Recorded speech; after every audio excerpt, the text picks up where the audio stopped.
నమస్తే, welcome to V3 news. లక్ష్యం సమాజహితం. నేను మహేష్. ముందుగా వార్తలను ముఖ్యాంశాలు. రైతులకు మేలు చేయడంలో దేశంతో పోటీ పడుతున్నాం. AP CM YS Jaganmohan Reddy.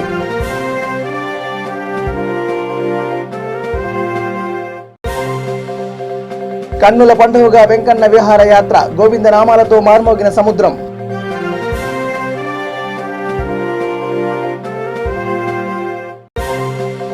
Amalapuram అల్లర్లో కేసులో ఉన్న అందరిపై రౌడ్ షీట్లు పెడతాం. AP DCP Rajendranath Reddy.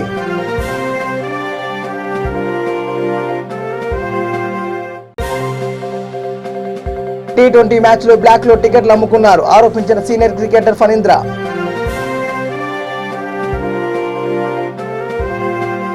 ఇక డీటెయిల్ చూస్తే మల్కాజ్గిరి పరిధిలోని మౌలలిలో నిర్మాణంలో ఉన్న మల్టీప్లెక్స్ థియేటర్లో ఎలక్ట్రీషియన్గా పనిచేసే కార్తిక్ అనే యువకుడు బిల్డింగ్ పై నుంచి కింద పడి మృతి చెందాడు. సరైన భద్రతా ఏర్పాట్లు లేకపోవడంతోనే ఘటన చోటు చేసుకుందని పలువురు ఆరోపణలు చేశారు. మృతి విషయాన్ని బయటకు రాకుండా కనీసం పోలీసులకు కూడా సమాచారం లేకుండా జాగ్రత్త పడుతున్న థియేటర్ యాజమాన్యంపై పలు అనుమానాలు వ్యక్తం చేస్తున్నారు.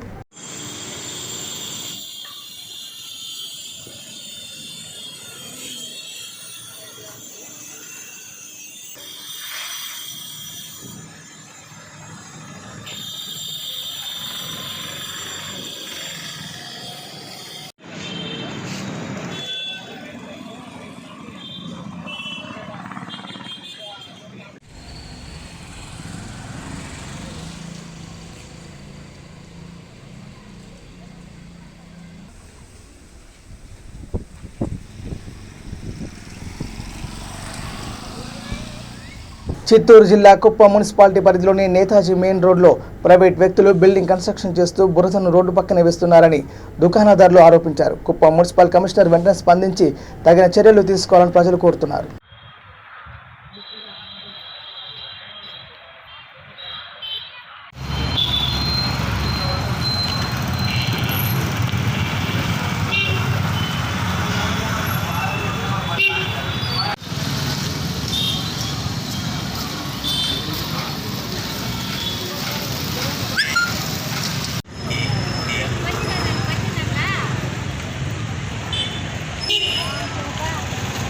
గడప గడపకు మన ప్రభుత్వంలో ఆచంట మండలం పెనుమంచిలలో మాజీ మంత్రి వైఎస్ఆర్సీపీ జిల్లా అధ్యక్షుడు చెరుకువాడ శ్రీరంగనాథరాజుకు అడుగడుగున మహిళలు నీరాజనం పలికారు.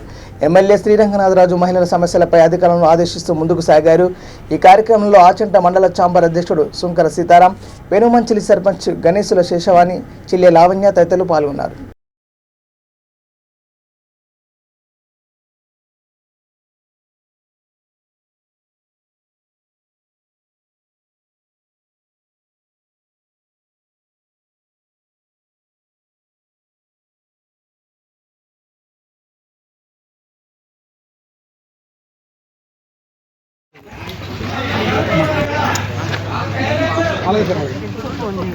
వస్తుందమ్మా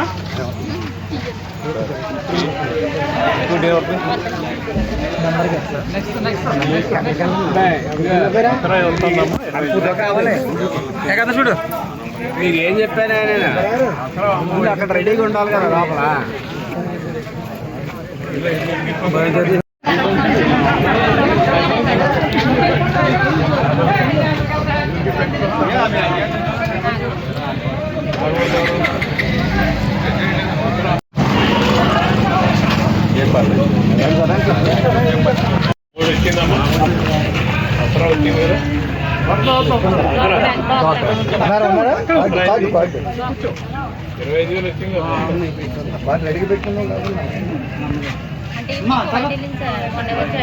ఎవరికి ఇచ్చారు అసలు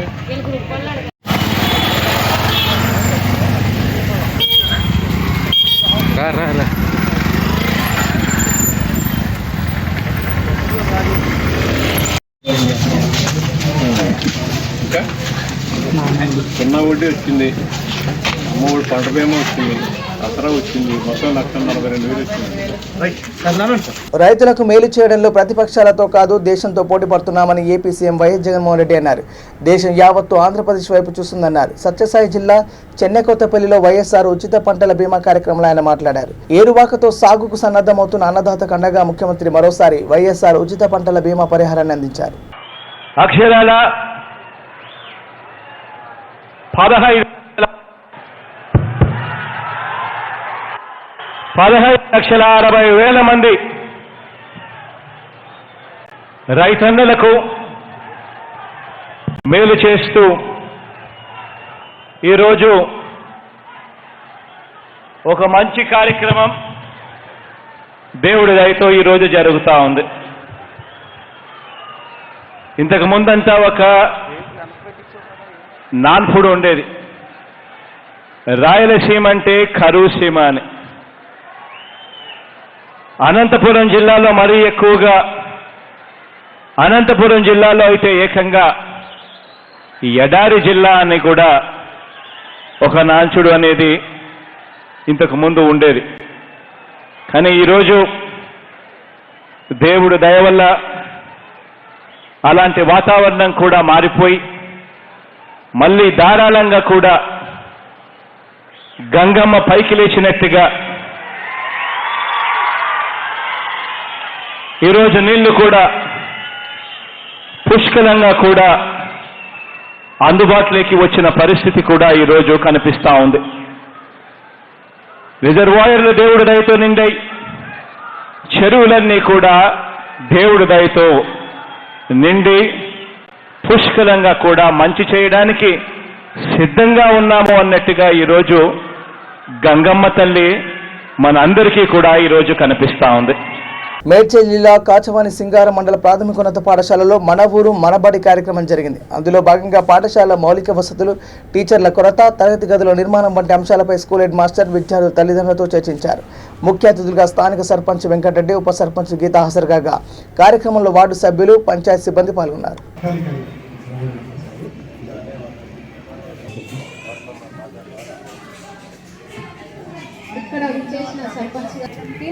ఇక్కడ విచ్చేసిన తల్లిదండ్రులందరికీ ధన్యవాదాలు తెలియజేస్తున్నాము. తెలియజేస్తే ఇంకా తొందరగా సాల్వ్ చేయడానికి కూడా మేము కూడా ఇది చేస్తాము. ఇంకేదైనా ఉంటే ప్రాబ్లమ్స్ కూడా చెప్పండి. ఇప్పుడు సార్ అన్నట్టుగా ఇప్పుడు ఎవరో వచ్చి ఏదో చేయడం కాకుండా మన ఊరి కోసం ఒకటి సార్ అన్నాడు కదా, ఒకటి మనకి తీసి ఒకటి అకౌంట్ తీసి ఇట్లా చేద్దామని సార్ చెప్పింది చాలా బాగుంది. ఊరు మొత్తం కలిసి ఒకసారి మీటింగ్ పెట్టుకొని తీస్తే బాగుంటుందా, ఏం చేస్తే బాగుంటుందని ఆలోచించి అందరం కలిసి తీస్తే బాగుంటుంది.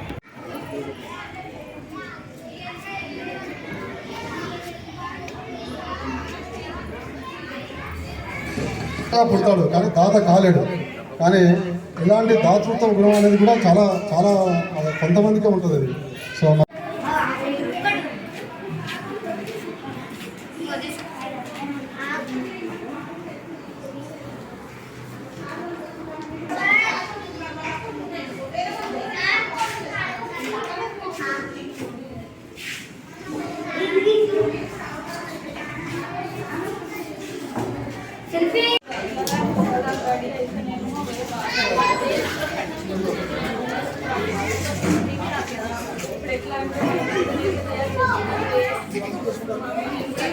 ఆదేశానుసారం ఇప్పట్లో వచ్చినా కానీ అవి వాళ్ళకు చదువుకు అందుబాటులో ఉండరు కాబట్టి మేము కొంత మా పాలకవర్గం కొంత ఇక్కడ దాతలు కొంతమంది ఇచ్చి మరి వాళ్ళకు జీతభత్యాలు ఇవ్వాలనే ఉద్దేశంతోనే ఒక 4 టీచర్లను, ఒక ఆయాను కూడా పెట్టుకోవడం జరుగుతుంది.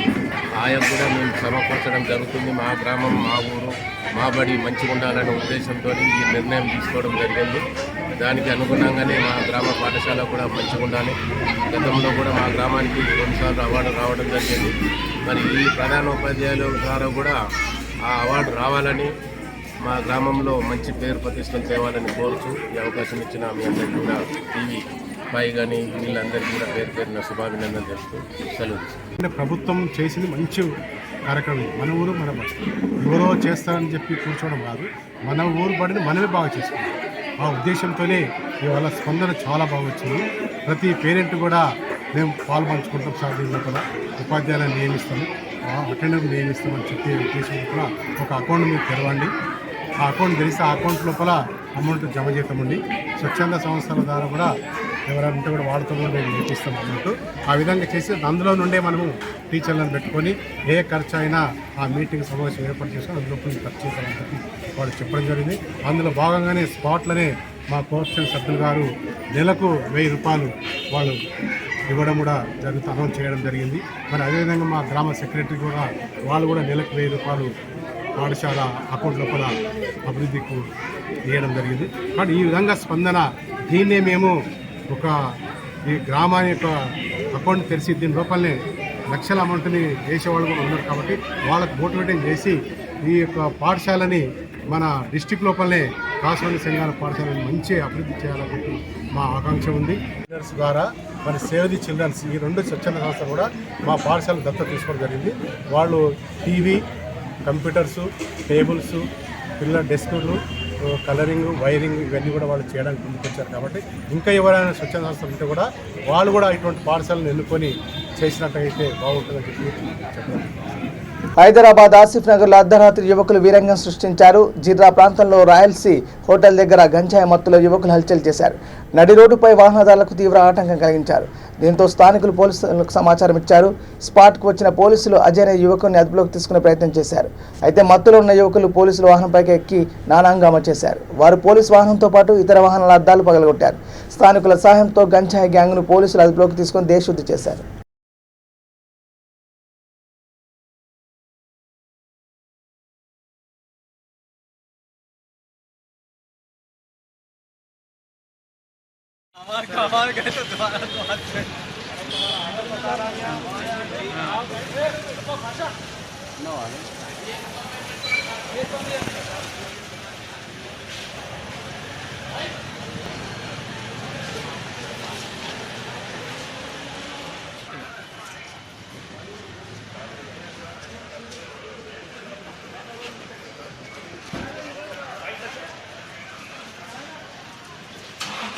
విశాఖపట్నం T20 మ్యాచ్లో నిర్వాహకులు నిబంధనలకు నీలొదిలి టికెట్లను బ్లాక్లో అమ్ముకున్నారని సీనియర్ క్రికెటర్ ఫణీంద్ర ఆరోపణలు చేశారు.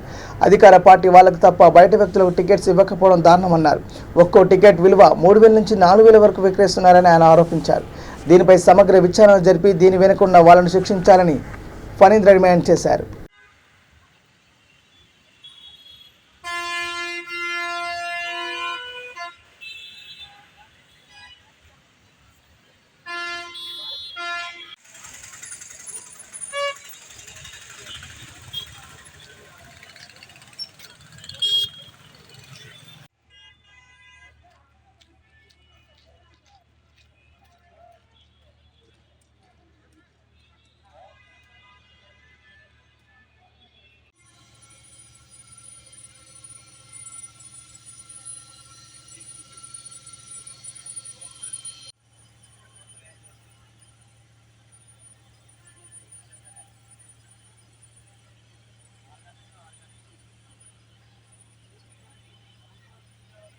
కోనసీమ జిల్లా అమలాపురం అల్లర్లలో కేసులో ఉన్న అందరిపై రౌడీ షీట్లు పెడతామని డీజీపీ రాజేంద్రనాథ్ రెడ్డి హెచ్చరించారు. గత నెల 14వ తేదీన అమలాపురంలో జరిగిన విధ్వంసకర ప్రాంతాలను ఆయన పరిశీలించారు. డీజీపీ పర్యటనలో మీడియాకు అనుమతి నిరాకరించారు. ఇప్పటి వరకు 142 మందిని అరెస్ట్ చేసినట్లు, 116 మంది పరారులో ఉన్నట్లు ఆయన తెలిపారు.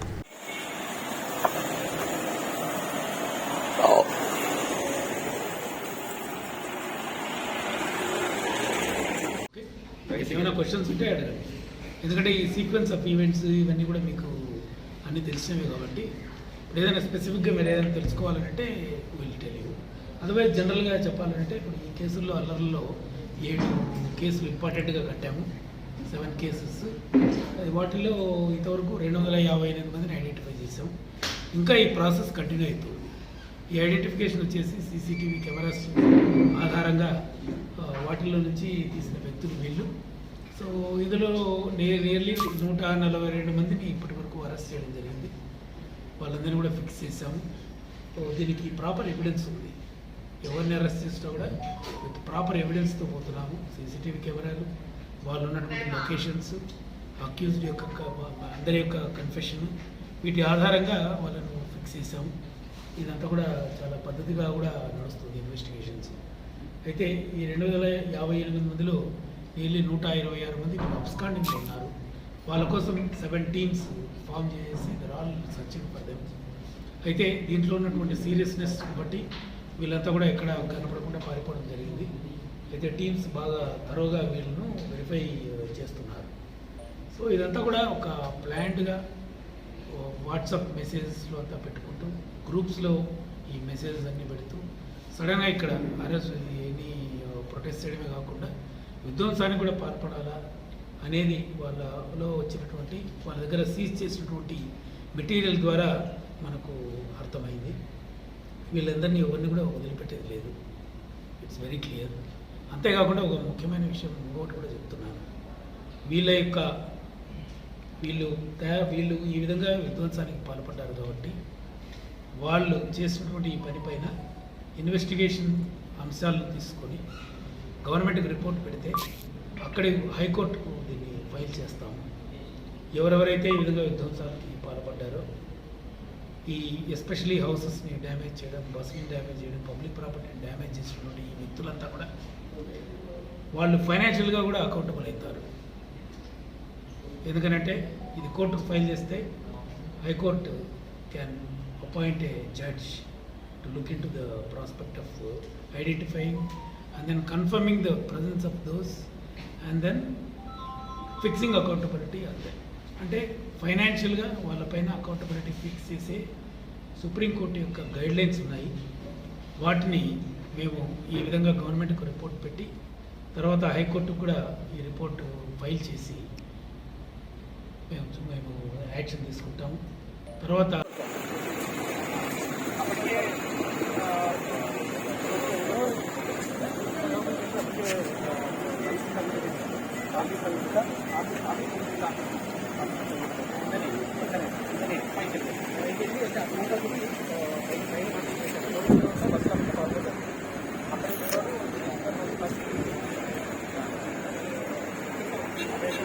సీఎం కేసీఆర్ పై మాజీ ఎంపీ ఉండవెల్లి అరుణ్ కుమార్ ప్రశంసలు కురిపించారు. కేసీఆర్కి ఫుల్ క్లారిటీ ఉందని, పక్కా ఎజెండాతో కేసీఆర్ ముందుకు వెళ్తున్నారని చెప్పారు. కేసీఆర్ ఎప్పుడు పిలిచినా వెళ్లి కలుస్తానని, బీజేపీ ఇతర పార్టీలను కేసీఆర్ లీడ్ చేయగలని తెలిపారు. దేశ రాజకీయాలపై కేసీఆర్ తనకంటే ఎక్కువ స్టడీ చేశారన్నారు. పశ్చిమ బెంగాల్ సీఎం మమతా బెనర్జీ కన్నా కేసీఆర్ బాగా కమ్యూనికేట్ చేయగలని, బీజేపీ విధానాలు దేశానికే ప్రమాదకరమన్నారు. దక్షిణాది రాష్ట్రాలకు మోడీ పాలనలో జరిగిన అన్యాయాన్ని ప్రధానంగా తెరపైకి తీసుకెళ్లాలని చర్చించినట్టు సమాచారం. నాకు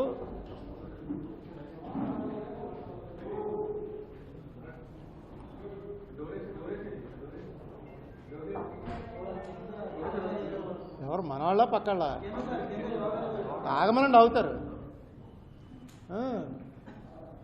ఆయన బీజేపీ విషయంలో నేను ఏదైతే అనుకుంటున్నానో ఆయన కూడా అదే అనుకుంటున్నారు.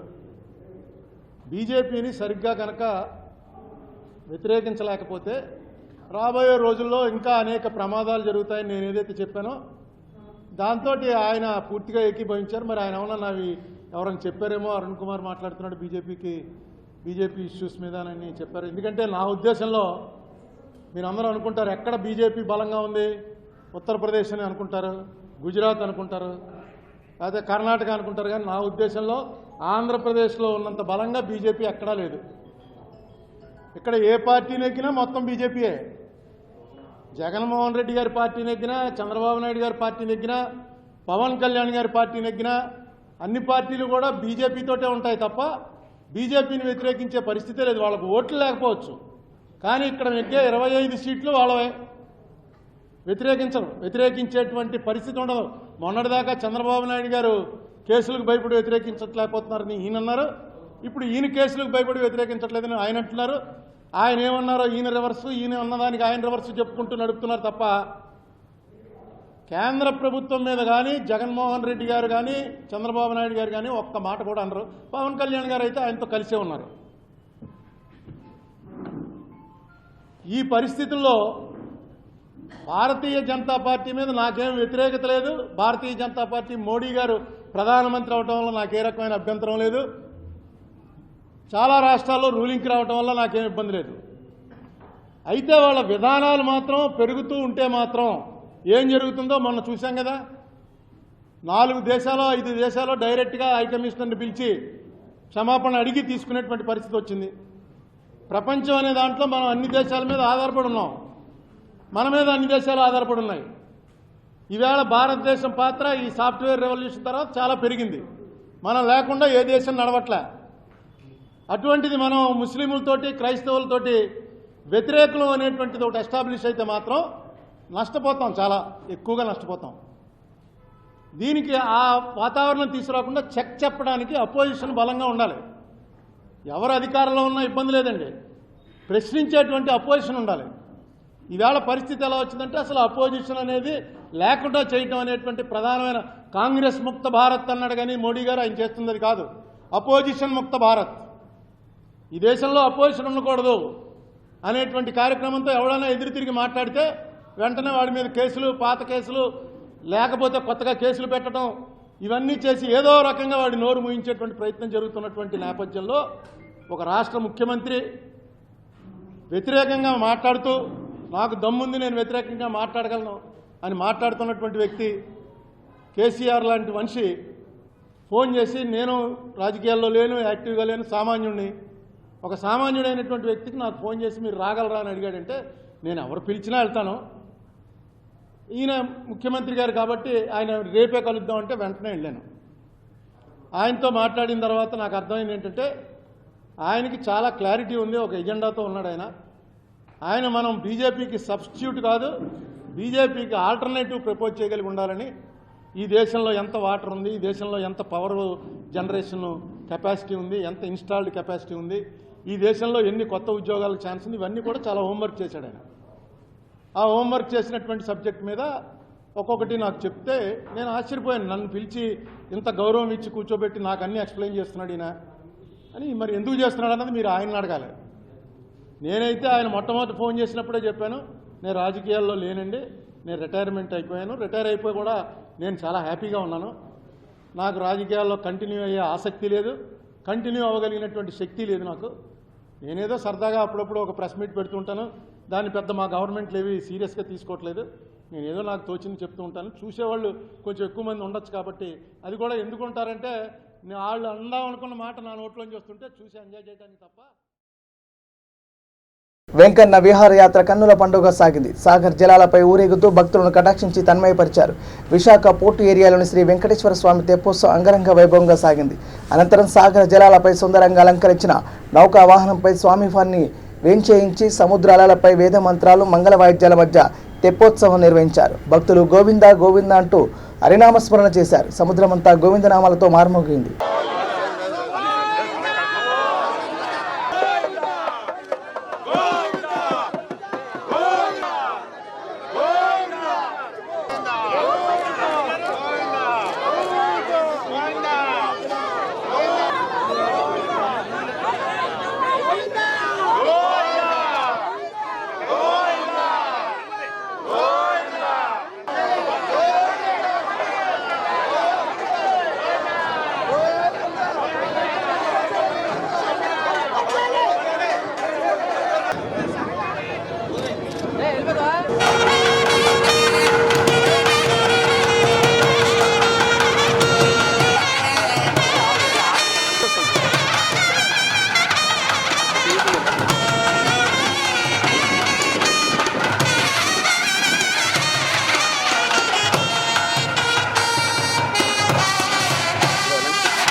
క్షేత్రంలో దివ్యక్షేత్రంలో సమీపంలో ఉన్నటువంటి విశాఖపట్నం నగరంలో సాగర తీరంలో శృంగమణి పర్వతంపై వేంచేసి ఉన్నటువంటి శ్రీభూనిళా సమేతమైన శ్రీ వెంకటేశ్వర స్వామి వారి దివ్య సన్నిధిలో ప్రతి సంవత్సరం చాలా పురాతనమైన దేవాలయం ఇది. చాలా అందరికీ కూడా విశాఖపట్నంలో మొట్టమొదట వెలిసిన దేవాలయం ఇది. సముద్రంలో దొరికిన స్వామిని ఈ రకంగా ప్రతిష్ఠ చేసి దేవాలయం వెలిసిన తర్వాతే నగరం వెలిసింది, అభివృద్ధి అయింది. కాబట్టి పోర్టు వారి సహాయ సహకారాలతోటి ఈ దేవాలయం పూర్వకాలం నుంచి కూడా అభివృద్ధి అయ్యి స్వామివారి తాలూకు కైంకర్యాలు కార్యక్రమాలన్నీ కూడా సక్రమంగా నెరవేరుతున్నాయి. అలాగే దేవస్థానం వారి అధికారుల సహాయ సహకారాలతోటి వాళ్ళ నిర్వహణతోటి కూడా అన్ని కార్యక్రమాలు స్వామివారికి ఏ విధమైన లోటు లేకుండా ఉత్సవాలన్నీ కూడా సంపూర్ణంగా శుభ్రంగా జరుగుతున్నాయి. అందులో ముఖ్యమైన ఉత్సవం సంవత్సరానికి ఒకసారి జరిగే ఈ తెప్పోత్సవం అనేది చాలా విశేషమైన కార్యక్రమం. ఇది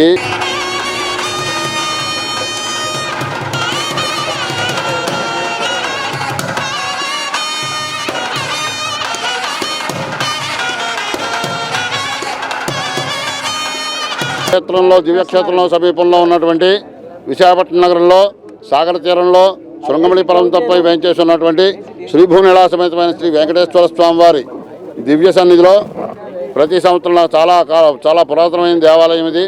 చాలా అందరికీ కూడా విశాఖపట్నంలో మొట్టమొదట వెలిసిన దేవాలయం ఇది. సముద్రంలో దొరికిన స్వామిని ఈ రకంగా ప్రతిష్ఠ చేసి దేవాలయం వెలిసిన తర్వాతే నగరం వెలిసింది, అభివృద్ధి అయింది.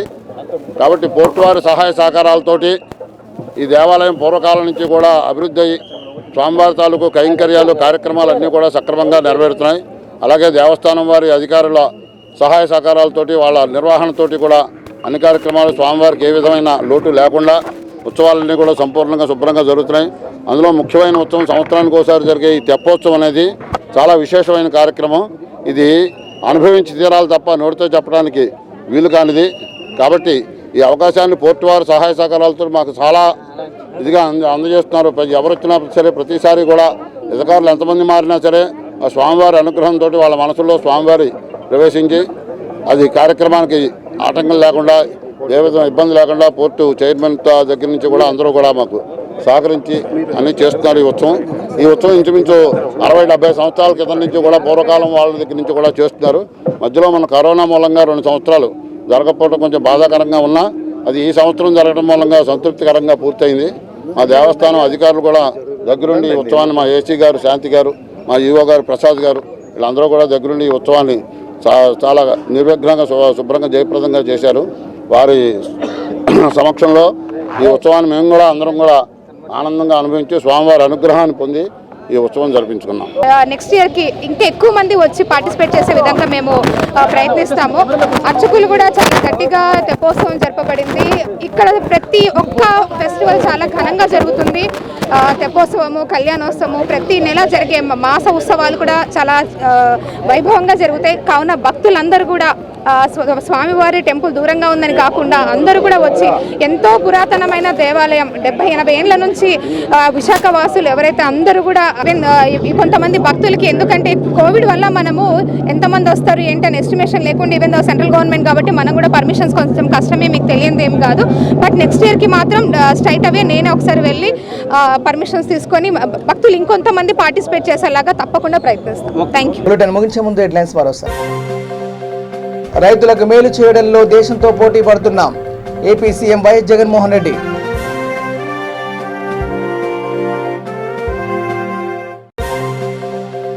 కన్నుల పండుగగా వెంకన్న విహార యాత్ర, గోవింద నామాలతో మార్మోగిన సముద్రం.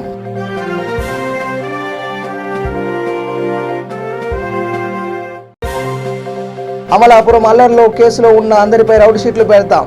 AP DCP Rajendranath Reddy.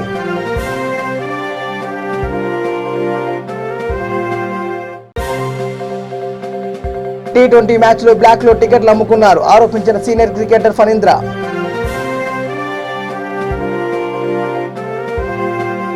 ఇవి bulletin updates. Keep watching V3 news. లక్ష్యం సమాజత. నమస్కారం.